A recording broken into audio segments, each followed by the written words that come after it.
صلاتي بقلع خونه بمشتر مدلواتهم دار عينا يركو ازيو عبد دبابايون بعلم زولو ويو دادويت ميديا بزلوا محاورات اون عاصني عازر خواتو تخاتاتي لازر خواتو مرداتا ايز حلفلكم زلو بجنبار بوري زقروهم زلو بشم ناي عفار بهراو كونغرس بشم ناي تግራይ شفاتو بشم برجيد نحمرون كالوتن إلو ناي عفار فلي حيلون حويس اللغو عرسو ككالخل بحر غملس مكنياتو زولو زلو تناي بحر صنحلنا خموصينا قيح بحري ناي عفاريو عفار كا ايتيوبيايو سلاز قيح بحرنا ايتيوبياي زبل باي امبليكيشن حيزم يوم زخر زلو لازي بوزي بجنبار وري زقرب زلو سراويت ملا ايتيوبياويان تساتفلو يخو منم ترتر يقول كلتا ازنا ايتيوبيا سراويت الله او عفار طرح يزب زلو اذا حزي اب قرب اوان تمسرته ناي بابورن ناي مكينا منقدن كحلو تواهيل تمسرته ازلو ازي يزب زلو كاب ايتيوبيا ناب جبوت تزراخب منقد بمولو ناي بابور منقد بمولو زحلو زلو ازيو منال باش نتግራይ ابن ورل وان ويانا خمزي خيط قرصنا شعبيه خي قرصنا عفار غوغمز بحالو تقالسون كي قرصنا زياتومن كالوتن طرطارتاتهم نابزي يبقعمم كالي از توساخيوم سيوم زلو كلتا ازلو كاوت زنبره ناي سمين مبراق زبحال ازون نيري ازيو دغيفوم ببزحا برسنتجو نايتو ببوريا خسلف وزوسدو زلو سراويت مبزحتو برسنتو كابزيوم كوينو ايز غيد زلو لازي زي نردا ايز مسلو حدا غزي بينو بز عالم بلط زغونه ايز مسلو ابي احمد كومزي عينت مدلوات يقبر كم زلو نزم لغتا اكال كبصح لو مرداتا اب عفار زلو سورستات ددويت ميديا فلفلات ددويت ميديا كم زحبرونا انا نقربو زلنا ازيو نقاي بحري اب قرب اوان خقوطاطر كم مخانو 30 عمت زوسدلهم نيرتراويان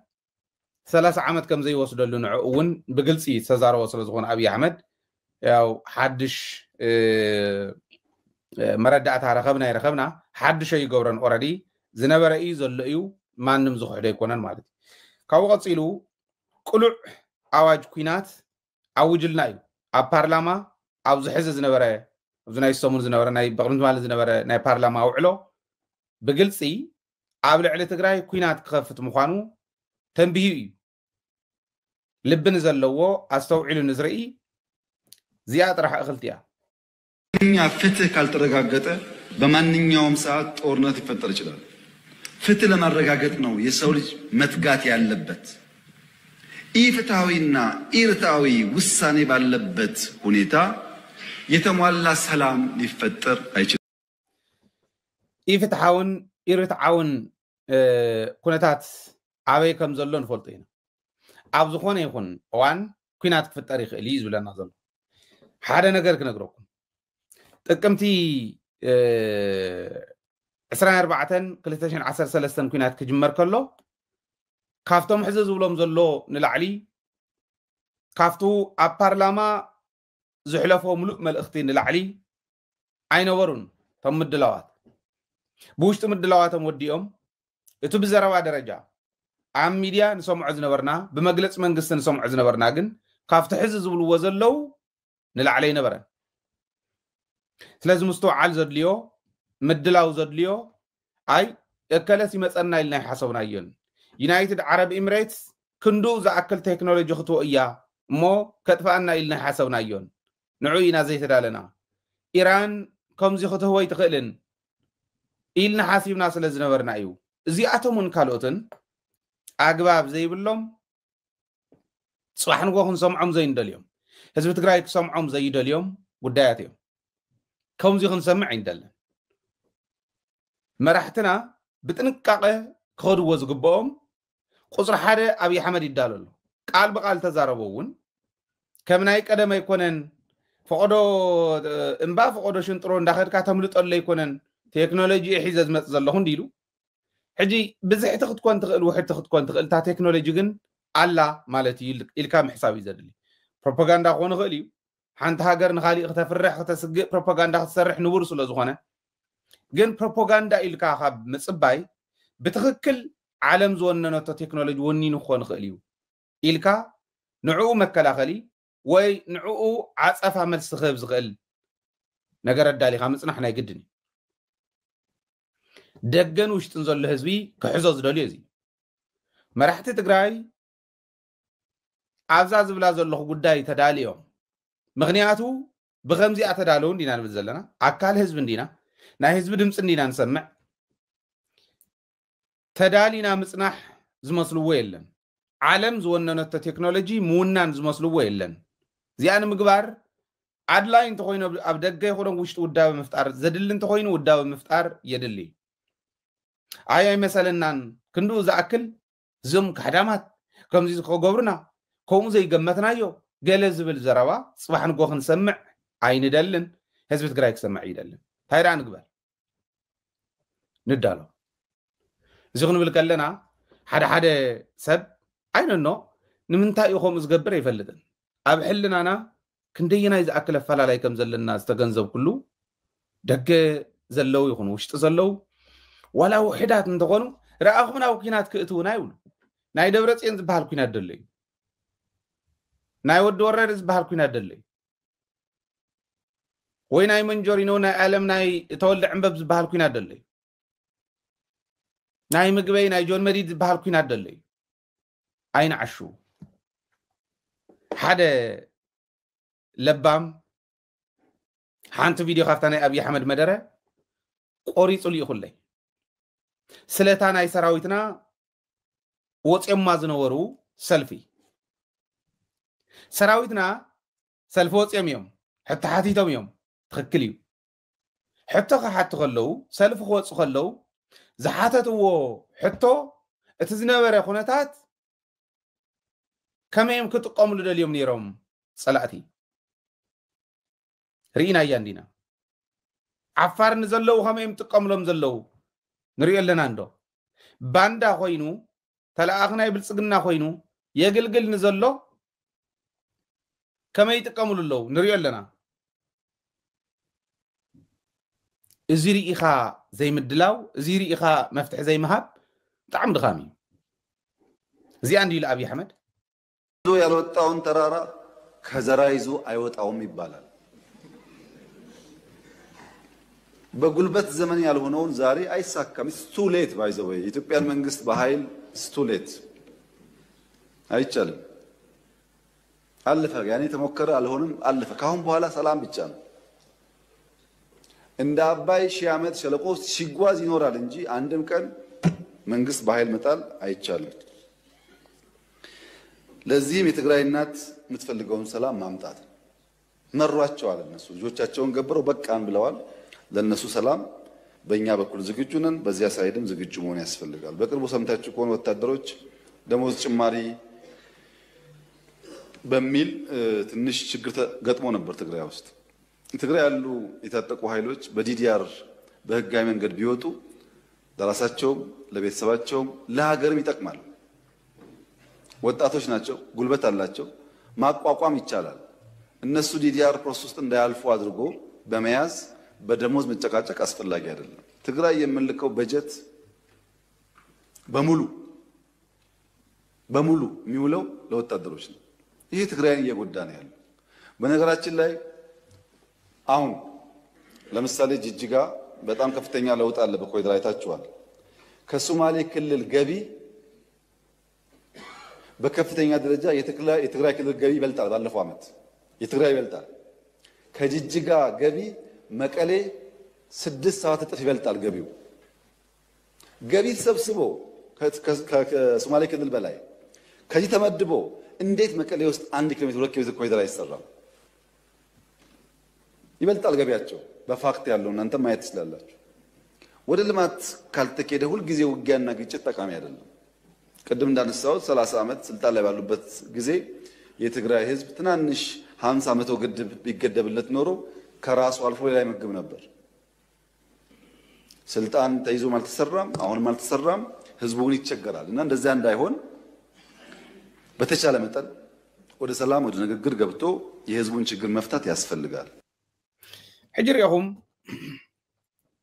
ዛዘረባ እዚኣ ክእምን ዝኽእል ነገር እውን ለኻኺዋ እዩ ኮነ ተባሂሉ ከፍርሱና ዝለቅዎ ናይ ፕሮፓጋንዳ ቃል ምዃኑ ግን ክርድኦ ይኽእልን ማሕበረሰብና ከመይ ጌርና እንተረዲእና እዩ ክርድኦ ዝኽእል ኣብዚና ክንሰርሕ ዘለና እንታይ ዝብለና ዘሎ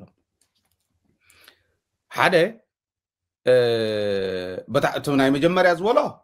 የኢትዮጵያ መንግስት እንደዚህ መገልበጥ አይቻልም በኃይል መገልበጥ አይቻልም ገለ ቀደሙውን በኃይል ንምግልባጥ ተዋሂሉ ተሓሲቡ ዝተገበረ ነገር የለን መረፃ ጌርና መሰል ዓርሰ ውሳነና ኤክሰርሳይዝ ጌርና መሰል ዓርሰ ውሳነኹም ክተረጋግጾ ይትኽእሉን ተባሂልና ዘለዓሎ እዚ ዓለም እውን ዝፈልጦ ንሱ እዩ ትጃህራ ግን መንግስቱ ኃይለ ማርያም እውን ኮ ይብል ነይሩ እስካዕታና የመጨረሻ እዚሁ ለሚ ጅሁር ደርሰው ወያኔ ወጣቶች ምን ታረጋላችሁ እስካዕ ዝብለላ ዓለት ይጥፉ ወይ ንጥፋ ነው ነገሩ መንግስት ምግልባጥ ማይ ይኽእሉን ክስዕሩና ይኽእሉን ይብል ነይሩ ናይ መወዳእታ ናይ አብይ አሕመድ ቃል ክኸውን ይዝብል እምነት አለኒ ፋኖ ሸዋ እንዳተዋገአ ኦላ ሸዋ እንዳተዋገአ ምንም ገብረ ይኽእሉን ኢልካ ጃህራ ንግደፎ ቅጽለ ቢሉ ዝወሎ ሰራዊት ትግራይ ደሞዝ ኢሉ ወፂኡ ነይሩ ብዲዲአር ወፂ ተዝኾነ ሃገር መጠቐመ ኢሉ ሓቁ ዝብል ሰብ ይስኣን ብዲዲአር ከይወፅእ ሰራዊት ትግራይ ሒዝዎ ዘሎ እንታይ እዩ ኢልካ ምስትውዓል ግን የደሊ ኣውዚ ኢቱ ምስትውዓል መስተውዓል መራሒ ዘድልዮ ኣውዚ ንኣብነት ኣምሓራ ክልል ከምዚ የሰልጥን ኣሎ ትሕትሪእዎ ዘለኹም ናይ ኣምሓራ ሓድሽ ሰልጣን እዩ ኣድማ ብተናን ፖሊስን ፍሉይ ሓይልን ተባሂሉ ናይ ኣምሓራ ሰራዊት በልዎ መናእሰይ እዮም እዚኦም ገና መናእሰይ እዮም ናይ ትግራይ ብዲዲአር ንክወፅእ እንዳደለዩ ናይ ኣምሓራ ክልል ብከምዚዩ እንዳስልጠኑ ዝኒሄው ንምንታይ ይመስለኩም ሰራዊት ከስልጥን ከሎ ጎረቤት ሃገር እንተንኾን ነርና ንጎረባብትና እውን ዝኾን ሓሊፉ ክመፅእ ዝኽእል ሓይል እውን ክምልስ ዝኽእል ሰራዊት ክህልወና ንውርደ ይኮነን ንውር ኣይኮነን ናህና ሰራዊት ክፈርስ ካብቲ ናህና ዕፅፍት ዓፃፀፍ ኣምሓራ ክልል ከሰልጥን ኣምሓራ ጥራሕ ህዝቢ ዘለኹ ናይ ኢትዮጵያ ግደፍዎ 10 ሚልዮን ሰራዊት ክህልዋ እያ ትኽእል ዘላ ኢትዮጵያ ብሂማን ዌቭ ከተጥፍኦ ንትኽእሎ ንክተጥፍእ ማለት እዩ ዝሕዚ ትሪእዎ ዘለኹም ኣምሓራ ክልል ከምዚ ዘስልጥን እንተኮይኑ ትግራይ እቲ ዘስልጠነቶ ሰራዊት ክምለስን ምንታይ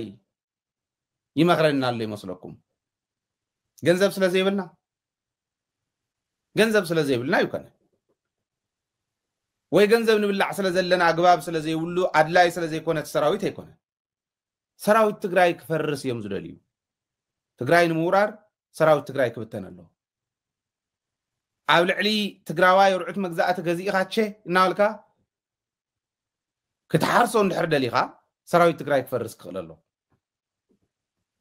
ውዳብኡ ክደክም ክዋረድ ክኽእል ኣሎ እዚ እቲ ዕላማ ክልላት እንዳስልጠና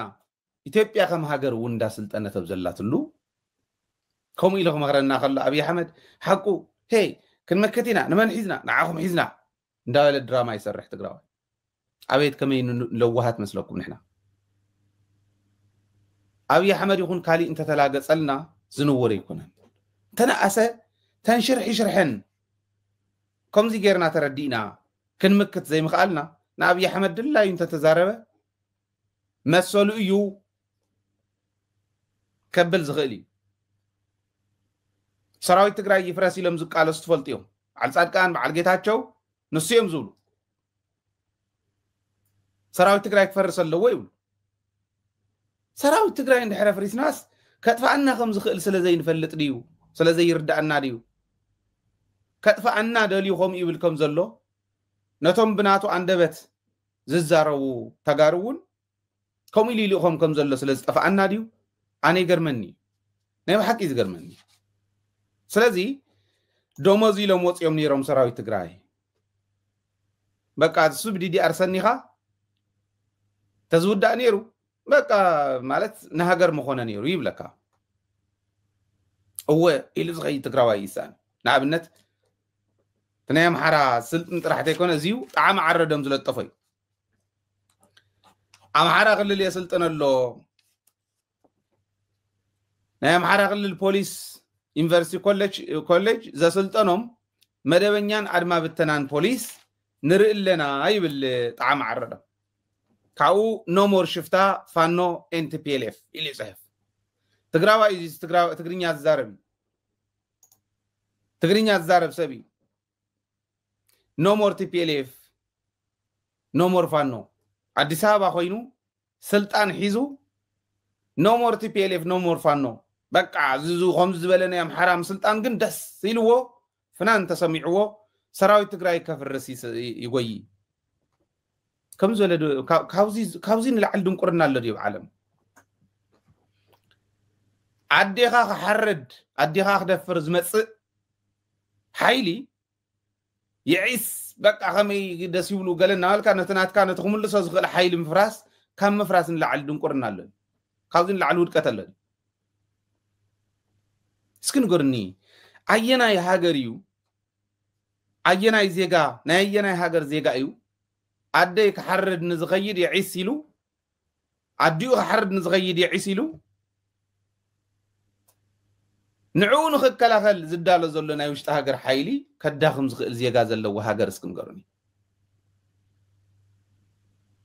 بديدي عاري فرس سراويت تግራይ باجت ناي فيدرال بملؤو ناب سراويتي اتسلو زلو يفرس زول بعل صادقان اب ኢትዮጵያ خدو خلو ግን ብሩህ ተስፋ ይዝራዮም አው ኢትዮጵያ ስልጥን ዘሎ መንእሰይ የትግራይ እናቶች ልጆቻቸው ገብረዋል ይብቃን ብለዋል ይሉ አብይ አህመድ የኢትዮጵያ እናቶችስ የነዚህ ልጆች እናቶችስ ኢትዮጵያ እኮ ይበዝሑ አብ ትግራይ አትዮም ንጹሃት ቀቲሎም እዮም 1.5 and above million ሰብ ቀቲሎም ግን መጽዮሙን ኮተረፍሪፎም እዮም ናይቶም ስተረፍረፉ ኢትዮጵያውያን አደታት የለው አንዴን ካብ ሰማያት ዝነጠው ዲዮ ወይ ሰብ ፋብሪካ ተሰርሕዮ ናይዚያቶ አደታት ይኮን አንዴን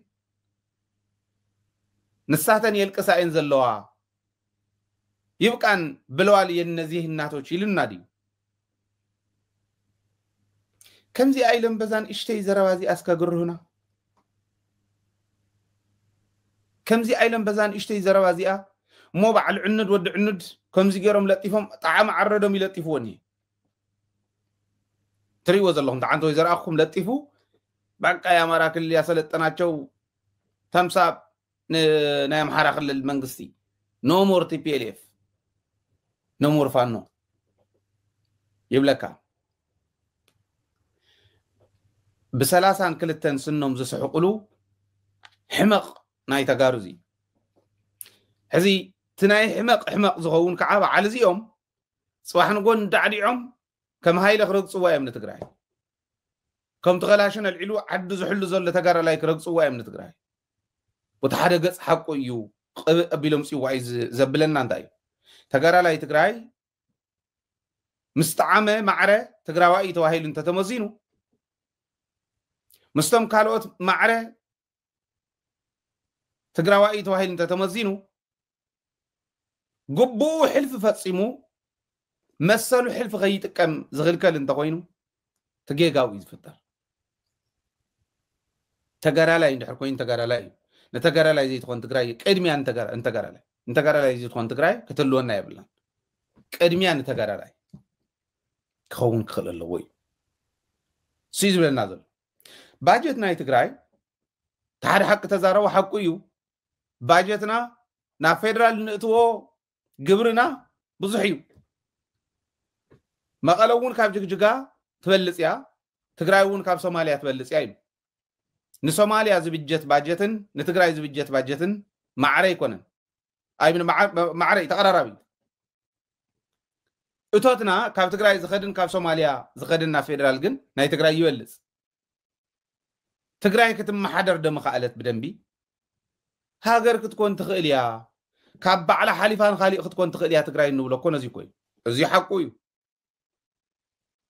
ኣነ እንተዝኾን ሆቴላት እውን ካልኦት ናይ ብፌደራል ደረጃ ዝመሓደራ ትካላት እውን ዳውን ግሬድ ገይረ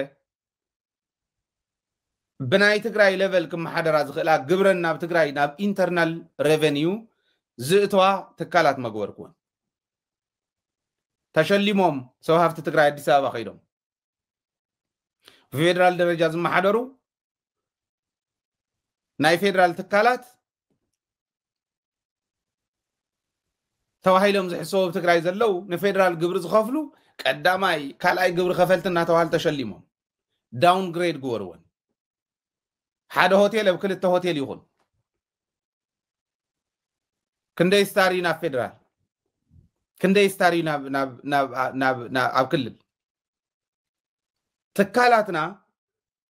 ኣታዊና ናይ ውሽጢ ኣታዊ እነደንፈዓሉን ፌደራል ዝኸይድ ንቕንሰሉ ዘይትገብሩ ብስርኸና ፌደራል ምግባር የድልድ ይሕዚ ዲፋክቶ ኾንካ ከምኡ የድልድ ይሕዚ ትግራይ ካብ ፌደራል ትረኽቦ 18 ቢልዮን ሕጂ ለም ዘመን በርቅድሚ ሕዚ 12 ቢልዮን እዩ ነይሩ ንፌደራል እትህቦ ግን ተንወርቂ ጥራሕ ዝኸዳ ብዓመት 300 ቢልዮን ትህብ ካብ ወርቂ ጥራሕ ዓመት እውን ኣይኮነን ኣብ 9 ወርሒ ባዕሎም ዘውፅዎ ሪፖርት እዩ ኣዲስ ዘመን ዘውፅኦ 300 ቢልዮን ንፌደራል ትህብ ካብ ወርቂ ጥራሕ 12 ቢልዮን ከዓይባ ናይ ክንደይ ዓመት ባጀት ኮን ይኾን ወላ ብ18 እንደምቆሉ ወላ ብ20 ቢልዮን እንደበልዎ ብዓመት ናይ ክንደይ ዓመት ክኾን ከም ዝኽእል ራይዎ ክንዱ ዝኣክል ከም ዝንዕቁና ሕዚ ናይ መዘጋጃ ሕድ መዘጋጃ ቤት ኮሪደር ልምዓት ዘይተሰርሐ እንዲ ዘሎ ናቲ ኮሪደር ልምዓት ዕምበባ ምትካል ሳዕሪ ምትካል እየን ንሕና ካብኡን ላዕሊ መሰራሕና ነርና ባህሊ ወረዳታት ከተማታት ንኣብነት ሽረ እንዳስላሰ ከተማ ሽረ እንዳስላሰ ካብ መዘጋጃ ቤት ኣታዊ ብዓመት በብዓመቱ 10-20 ኪሎ ሜትር ኣስፋልት ክሰርሕ ይኽእልኒ መብራህቲ ናይ ከተማ ክቕይር ይኽእልኒ ማይ በሽበሽ ገብረ ይኽእል ናኽሱም ከምኡ ዓዲግራት ከምኡ ተንቤን ዓድዋ መቐለ ማይ ጨው እናበልካ ክንገብሮ ንኽእል ዶ ብደንቢ ከመይ ጌርካ መዘጋጃ ቤት ወረዳታት ከተማታት ክፍለ ከተማታት ኣታዊ ናይቲ ወረዳ ናይ ከተማ ናይ ክፍለ ከተማ መጀመርያ ናይ ባዕለን ፕላንድ ዝኾነ ፕሮጀክት ምስ ወድኣ ናብ ክልል ይእትዋ ናብ ፌደራል ዝግብሩ ሆቴላት ዳውን ግሬድ ይግበሩ ናብ ፌደራል ዝግብሩ ትካላት ዳውን ግሬድ ይግበሩ ብናይ ክልል ለቨል ይኾኑ ኣታዊኦም ናብ ክልል ይኾኑ ኣየናይ ክንጭብጨበልካ ከም በዓል ባይ ወልዱ ናይ ማይ ቀረብ ናይ ትግራይ 97% በፂሑ ነይሩ ኢሎም በባይ ወልዱ ዘመን ሪፖርት ተገበረ ኣነ ሪፖርት ኣሎ ብኢደይ ሽፋን ናይ ማይ ኣብ ትግራይ 97% በፂሑ ዝብል ኣብ ፌደራል ጀጋኑ ቡዕ ንስኹም ዳ ክበሃሉ ማለት ክንጭብጨበሎም ከፍ ኢልካ ወንበር ካብኡ እንዳጎሳዕኻ ኣብዚ ግዛዕ ሸኩዕኻ ክትበልዕ ከይነጥበካ ገለመለለኩም ናይ ፕሮቶኮል ከፍ ኢልካ ምስኦም ክትበልዕ ማለት እዩ ሓመድ ብልዑ ከምዚ ዓይነት ሕመቕ እዩ ዘፅርፈና ተጋጊዮ ኣይኮነን ትሕዝቶና ብዙሕ እዩ ንህዝብና ንቕርቦ ግን ውሑድ እዩ እዚ ግን በቃ ከምዙ ጣዓመ ዝብሎ ዘሎ ኖሞር ቲፒኤልኤፍ ኖሞር ከምዚ ከብለና ኣይኮነ ቲፒኤልኤፍ ወሪዱስ ዓንዶም ዲ ከመሓድረኒ ዘረሪኢኹ ንባዕሉ ከመሓደር ዘይኽእል ሸያጥ ዓዱ ደጀን ዲ ከመሓድራን ትግራይ ትማል ናፅነት እንዳበለ ሎሚ ብልፅግና ኮይኑ ዝረኽቦ ስልጣን ህዝቢ ሕዲጉ ቤት ምኽሪ መስሪተልካ ኣለኹ ኣነ ምክትል ኣፈ ጉባኤ ቤት ምኽሪ እየ ዝብል ኢ ዲሞክራሲ ፍጹም ኢ ዲሞክራሲያውነት ዘርኣዩና ብተግባር ድዮም ከመሓድርዋ ንቲፒኤልኤፍ ይውረድ ክብሎ ከለኹ ንቲፒኤልኤፍ ክትክእ ዝኽእል ሓይሊ ምህላው ከረጋግፅ ክኽእል ኣለኒ دم بخفيتك خفتها أي تبلع أزينا إحنا حسب زلنا تعامنا مورتي بي ألف أنت بلا يمحر لي تسنيو تسناويتيو كدعيو تي بي ألف إن هاللو خفت حتى تكمل أي غلن أزيونا يردون أنكو تحدى بتحدث بمول أمتهم حزي نعم نتودن ترو نعفار كويت إن ولا خمس أنقرع خيد نرينا منا سيو تتالي لهم بقى تي بي ألف حدا قال حس إيه في اللي عنتو يحجي قدم ساعات قدم قد 9 ساعات إيه في اللي ميديات تجراي بمنجورينا يمحدراي كم يجرهم كم زتالوهم راهم أنت زيريهم ميديا زم محدر منقص كوميونيكيشني ركب حزب منقصني زم محدر منجورينا أنت هتكبرنا بركب حزب منقصن كيدا ردا أبزنا برلا ردا أي محدرن يرو حز خالي ما تصير له خالي محدرن ناي ميديا قد عايز ملكته بيرو كوميونيكيشني إذا أقص زي فلت يوم تمقل عتتالي لهم زخرو لازم على ودن تروك حتى الناس اللي زي يملطو كي حتتو من أسي حيزم عقرقر ندافت أريخرو نتم من أسي جهو حيزم مدرادر يقبرو دي كويش أني قلناني كم يقرك أخا ترد خمس بالي سعاد كان بعلامو سلطان يزدلي اندوم سعاد كان تشكيمكم ناب سلطان سقالوني سبك يوردنون أخونكم حلوني زبل كم زي زبل قودي قتي مناني بعال جيتاتشون تولو خافت حتى تنتن مملاقي كان أسكو نوع الفافي سردو كيم بعال جيتاتشو نوع السيم مسفون زقتلو سبات سردو كيم حتى تنتن لكون قدميت مريت تقرأيك شيء دد أما خدن يري مسلكم معراب تقرأي شيء زلكو إيجيتاتشو سلازي زياتهم كم انتولو نعبي حمل تغطيلهم تتزاربو زنو يكونن كولو وزقبهم النصب يم زارو زلو أبي حمد كم قبل كله باجتهم بزحيم مخسر حقولن يرم قبلنا خلون تغكليو سنفنا الله عبد حروجن تسنفنا بزيت راح زود دايكون أبي حمد كو هيسكال جاب ساي زارو 5 نبرة 30 بليون دولار إثيوبيا وأنا خوينا تقرأي ديلنا عم تقرأي كوينات نمكيادس 30 بليون دولار وزي ገንዘብ ንመኸተ እዮም ዘውዕልዎ ዘለው ንሰራዊት እዮም ዝውዎ ዘለው ክብለና ናይ ነውራም ዝኾነ ሰብ ንምጭፍጫፍ ክንዲ ዝኣክል ቢልዮን ዶላር ዝውፅእ 32 ቢልዮን ዶላር ኣባዝሕዎ ናይ ኢትዮጵያ ናይ ክንዲ ዓመት ባጀት ከም ምዃኑ ክትረኽብዎ ኢኹም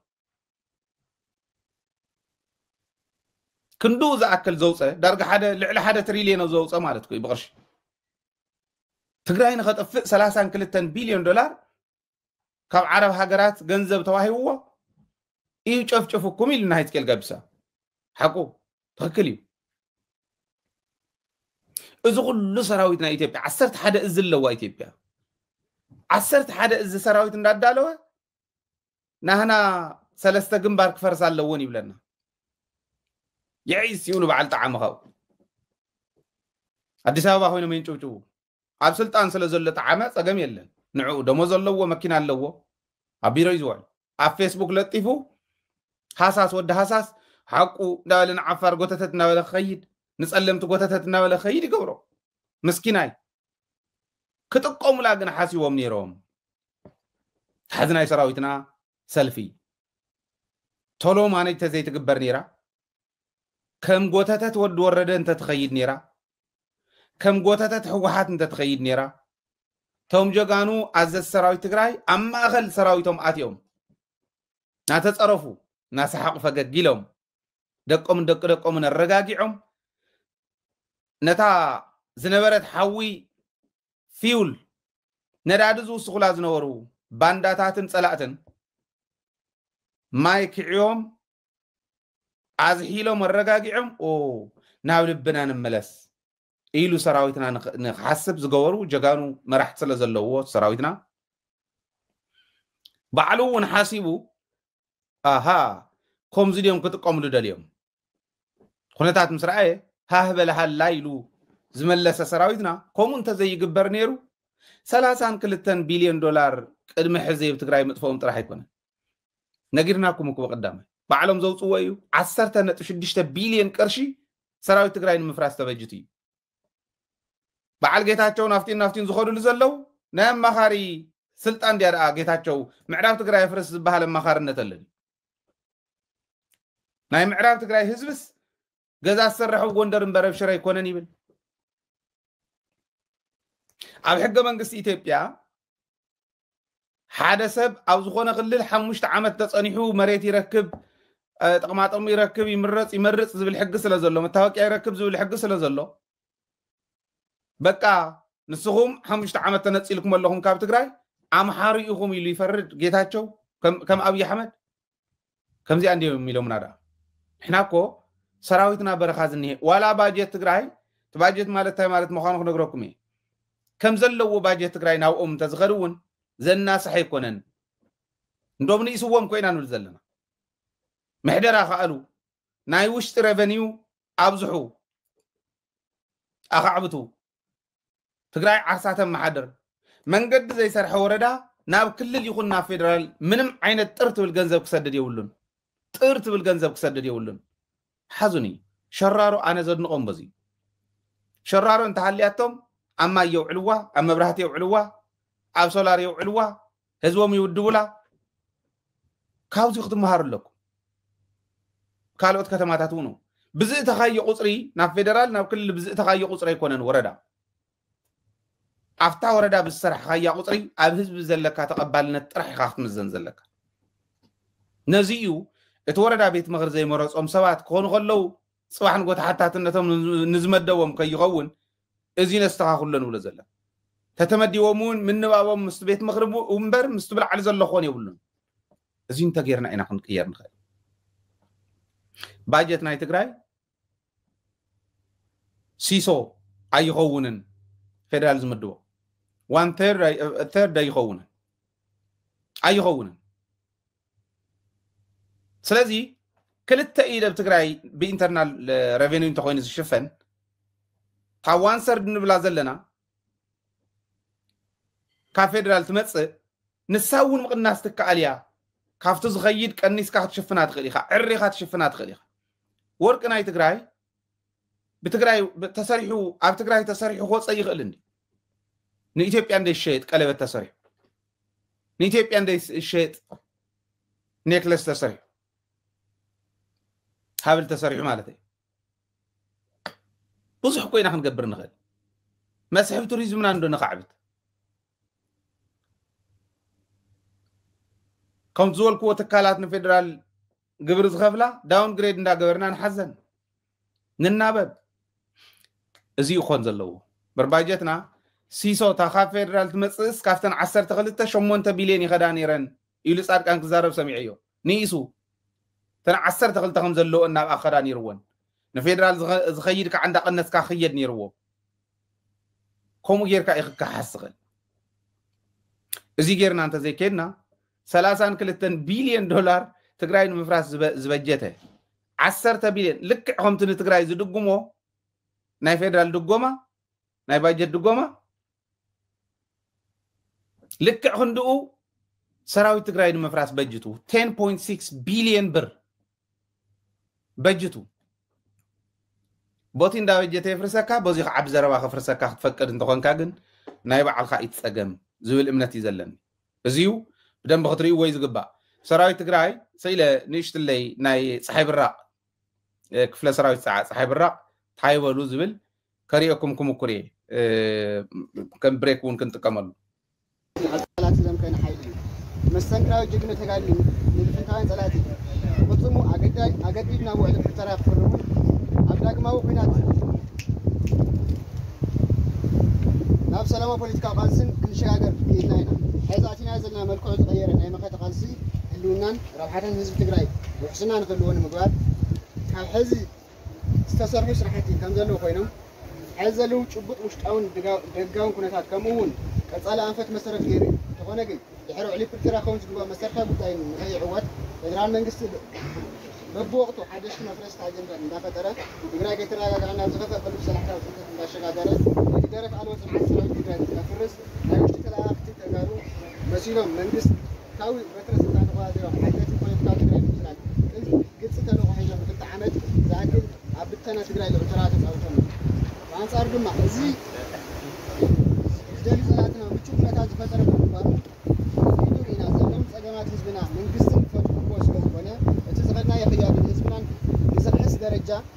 ህዝባውን ይቅርታን ንሓትት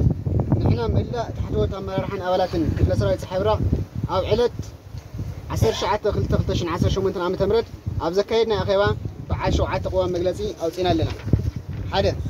ሓደ ተጋሩ ብምእካብን መላእ ህዝብና ብምዕሳልን ኣፈላላትና ክፀብብ ብምግባር ፖለቲካዊ ኩነታት ትግራይ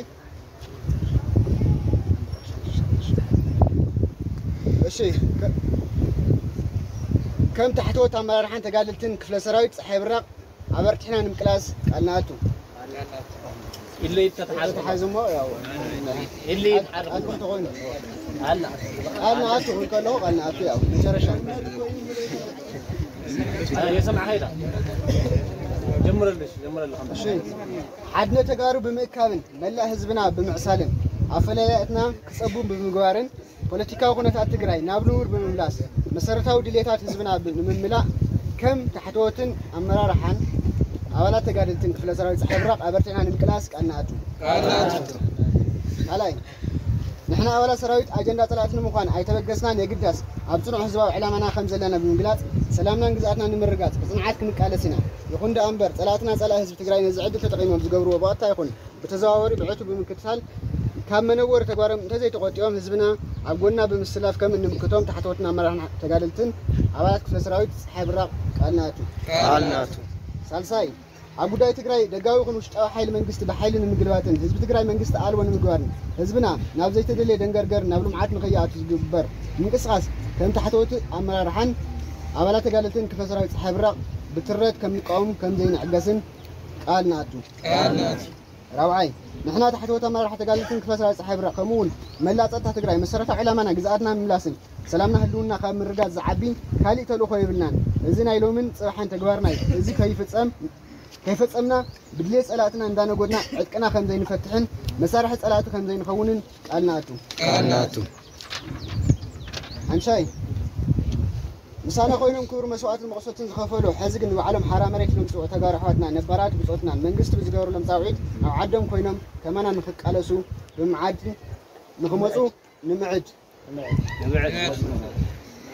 ሻርሸይ ንሕና ታሕተወት ኣመራርሓን ተጋድልቲ ፀሓይብራቕ ዝተሸከምናዮ ህዝባዊ ሓላፍነት ኣብ ሽእቱ ንምብፃሕ ህዝብና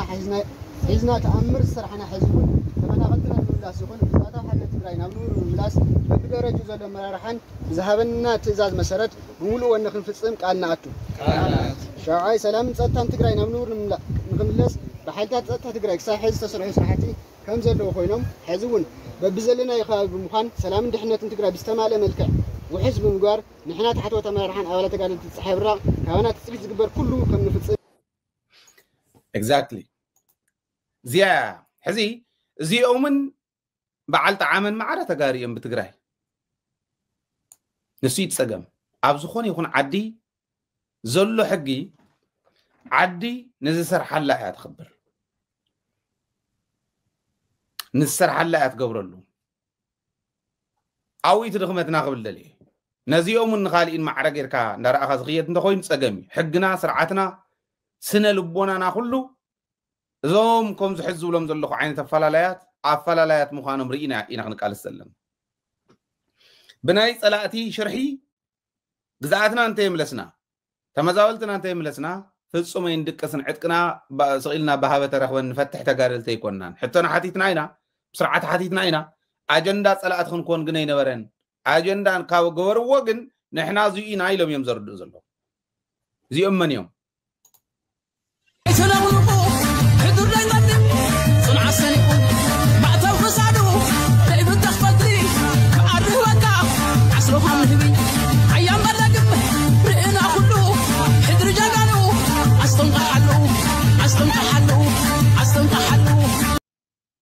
زي تحكي مالتي سلازي بو درجة خنريو لنا تناي سراويتنا صاوعيت أدلا يزبهال دقاف سراويتنا خنقبر تمم حدارون بو درجة خم معرارة زخولو سبات عقم زلوهم سبات كنعنا زلوهم سبات نفت مرحنة مسيهم كمرحوات عاد خنقبر كنكللن نيشتلن كمرح زغل عقم زلو سب ترف دري خايو نيشتلن شن انتيلو كاون نعوغ هتم تمبتولل زلخا مراحي ادب حاز تمعراري كم غير كاي تطفون حزب اسك عزفوتو زغص المراحي يتقوم زبله عقمي يخلو كازلو عقم خاي خات الدلادل مبر عقم خالي خت تطفئ لا خت بلي بالكان